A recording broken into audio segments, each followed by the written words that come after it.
আসসালামু আলাইকুম everyone, welcome back to another new lesson. Dear learners, আজকের লেসনে আমরা হেয়ার, দেয়ার এবং ইট সেন্টেন্সের শুরুতে কখন এবং কীভাবে ব্যবহৃত হয় সেটা দেখব। অর্থাৎ কোন সিচুয়েশনে এবং কখন হেয়ার, দেয়ার এবং ইটকে আমরা সেন্টেন্সের শুরুতে ব্যবহার করব। So let's get started. এখানে প্রথমে আছে হেয়ার, তারপর দেয়ার এবং তারপর ইট। হেয়ারের এক্সাম্পল আমরা সরাসরি দেখি। Here is the document you wanted to see, অর্থাৎ ডকুমেন্ট যেটা আমরা কাউকে দেখাতে যাচ্ছি, তখন আমরা ইউজ করছি here is the document you wanted to see. অর্থাৎ সরাসরি যখন কোনো কিছু আমরা কাউকে দেখাবো বা কোনো বিষয়ে কাউকে বলবো, তখন আমরা হেয়ার দিয়ে সেন্টেন্সটা শুরু করতে পারি। Here is the document you wanted to see, অর্থাৎ তুমি যে ডকুমেন্টটি বা নথিটি দেখতে চেয়েছিলে সেটি হচ্ছে এটি। সো হেয়ার যখন সেন্টেন্সের শুরুতে থাকবে, মনে রাখতে হবে আমার ভার্বটি কিন্তু হেয়ার অনুযায়ী হচ্ছে না, আমার ভার্বটি হচ্ছে তারপরে, হেয়ারের পরে কি নাউন আছে সেই অনুযায়ী। অর্থাৎ প্রথম সেন্টেন্সটি আছে ডকুমেন্ট, এটা সিঙ্গুলার নাম্বার, সেজন্য ভার্বটিও অবভিয়াসলি সিঙ্গুলার হবে। Here is the document you wanted to see. পরের সেন্টেন্স আছে here are the documents you wanted to see, মানে এই হচ্ছে ডকুমেন্টসগুলো যেগুলো তুমি দেখতে চেয়েছো। যখন আমরা কাউকে সরাসরি কোনো কিছু দিব বা দেখাবো, তখন আমরা হেয়ার দিয়ে সেন্টেন্সটাকে শুরু করতে পারি। So here is the document you wanted to see, এখানে ডকুমেন্ট সিঙ্গুলার নাম্বার, এই জন্য ভার্বটিও অবশ্যই সিঙ্গুলার হবে। এবং পরের সেন্টেন্সটিতে ডকুমেন্টস প্লুরালে আছে, সেজন্য ভার্বটি হয়েছে আর প্লুরাল নাম্বারে। এবার আসি আমরা কোন সিচুয়েশনে দেয়ার ব্যবহার করব। সেন্টেন্সের শুরুতে কোন সিচুয়েশনে আমরা দেয়ার ইউজ করব, অর্থাৎ কোথাও কোনো কিছু আছে বা ছিল এরকম বোঝাতে আমরা দেয়ার ব্যবহার করব। তো এখানে প্রথমে কি আছে, there is a book on the table. টেবিলের উপর একটি বই আছে। এখানে ভার্ব সিঙ্গুলার ইজ, কারণ হচ্ছে তারপরে নাউনটি আছে সিঙ্গুলার, অর্থাৎ এটা সিঙ্গুলার, এই জন্য ভার্বও সিঙ্গুলার। পরের সেন্টেন্স আছে দেয়ার আর সাম বুকস, এখানে আছে সাম বুকস, এটা প্লুরাল, তার জন্য ভার্বও অবশ্যই plural. There are some books on the table. তারপরে আছে there have been significant changes, এটাও প্লুরাল, ইন আওয়ার সোসাইটি, সেজন্য হ্যাভ হয়েছে। যদি সিঙ্গুলার থাকতো এখানে তাহলে হ্যাজ হতো, there has been significant change.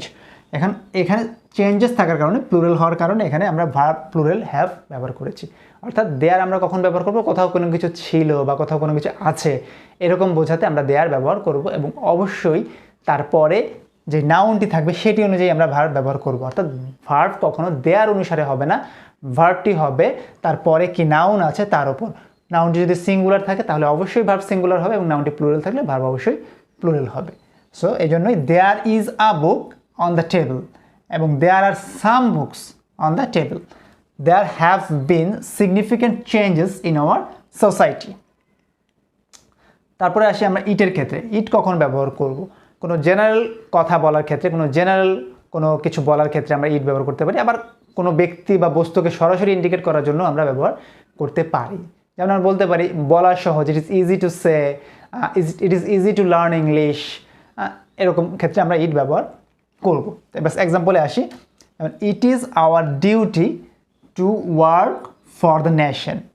It is our duty to work for the nation, এটা একটা জেনারেল সেন্টেন্স আমরা দেখছি। It is our duty to work for the nation, অর্থাৎ জাতির জন্য কাজ করা হচ্ছে আমাদের কর্তব্য বা দায়িত্ব। ইজ হয়েছে।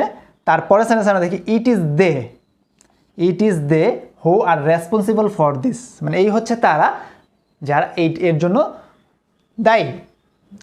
তো it is they who are responsible for this. পরের সেন্টেন্স আছে it was 3 days later when you heard the news, অর্থাৎ তুমি যখন খবরটি শুনেছ তখন অলরেডি 3 দিন দেরি হয়ে গেছে। মনে রাখতে হবে, সবসময় মনে রাখতে হবে, হেয়ার এবং দেয়ারের ক্ষেত্রে যখন সাবজেক্ট অনুযায়ী আমার ভার্বটি হচ্ছে, সাবজেক্ট সিঙ্গুলার হলে ভার্ব সিঙ্গুলার হচ্ছে, সাবজেক্ট প্লুরাল হলে ভার্ব প্লুরাল হচ্ছে, এবং দেয়ারের ক্ষেত্রেও ঠিক সেম, সাবজেক্ট সিঙ্গুলার হলে ভার্ব সিঙ্গুলার হচ্ছে এবং সাবজেক্ট প্লুরাল হলে ভার্ব প্লুরাল হচ্ছে। কিন্তু ইটের ক্ষেত্রে মনে রাখতে হবে, ইটের ক্ষেত্রে সবসময় সিঙ্গুলার ভার্ব হবে, অর্থাৎ ইটের পরে কি আছে, সিঙ্গুলার, প্লুরাল বা আনকাউন্টেবল যেটাই থাকুক, ইটের পরে আমরা সবসময় সিঙ্গুলার ভার্ব ইউজ করব। সো হেয়ার আমরা কখন ইউজ করব, কাউকে কোনো সরাসরি যখন কোনো কিছু কাউকে দিব বা দেখাবো তখন হেয়ার দিয়ে আমরা শুরু করতে পারি। যেমন here is the document you wanted to see. There হচ্ছে কোথাও কোনো কিছু আছে বা কোথাও কোনো কিছু ছিল এরকম বোঝাতে আমরা দেয়ার ইউজ করব। There there is a book on the table, এবং ইট হচ্ছে আমরা জেনারেল কোনো কথা বলার জন্য অথবা সরাসরি কোনো ব্যক্তি বা বস্তুকে ইন্ডিকেট করার জন্য আমরা ব্যবহার করতে পারি। So dear viewers, that's all for today. আশা করছি আজকের লেসনটি সবাই বুঝতে পেরেছেন। So now I will be back with new lesson ইনশাল্লাহ। Till then take care.